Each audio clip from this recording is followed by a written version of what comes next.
on your side. You're watching WRBL News 3 Evening Edition. Many of us drive over bridges every day. We tend to take them for granted. But Black History Month is the perfect time to explore the history of bridge building in our area.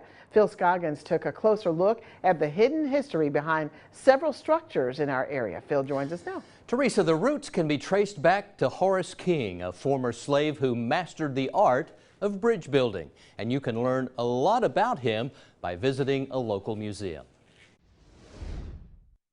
Once upon a time, the town of Pine Mountain was called Chipley. 1 block off the main highway, you'll find the newly expanded Chipley Historical Center. It's historic in itself. The building used to be the old City Hall and former city jail. The newest portion of the Historical Center used to be a drugstore and Coca-Cola bottling company. The featured exhibit currently on display in the center showcases the life and legacy of Horace King, a slave brought to this area from South Carolina in the 1830s by his master, John Godwin. Godwin was a successful bridge builder who taught King the trade.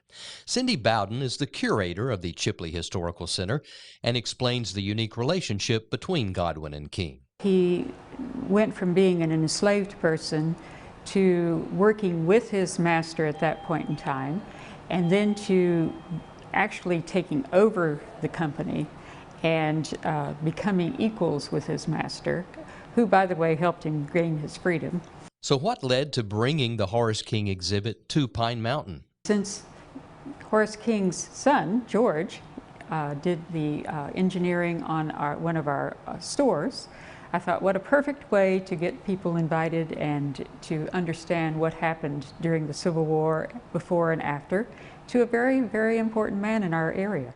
The store Bowden is referring to is the Cat's Meow, a 2-story brick and stone building on US 27 in downtown Pine Mountain. Originally, it was run by the Murray brothers, and the Murray brothers had a general kind of hardware store area, and they hired the King family construction company to do the building. The building was eventually sold to the Kimbrough brothers, who ran it for decades. But it was bridge building for which King was most famous, and that part of his life is a prominent feature in the exhibit. King supervised the construction of what is now called the Dillingham Street Bridge that connects Columbus and Phoenix City. It was started in 1832, finished a year later, and was over 900 feet long. It was quite an engineering feat, because not only did you have to go up high, but it was at that time the longest bridge that had ever been built. Also, he built a parallel bridge right next to it that the pylons are still there today, and that was the railroad bridge that went across the river. The original Dillingham Street Bridge was destroyed by a flood in 1838, but King rebuilt it. That bridge lasted until it was destroyed in the Civil War. The current cement bridge was constructed in the early 1900s. King also went on to become an Alabama state legislator. The Horace King exhibit will remain on display at the Chipley Historical Center in Pine Mountain until May the 27th, and admission is free. Teresa, back to you. All right, thank you so much, Phil.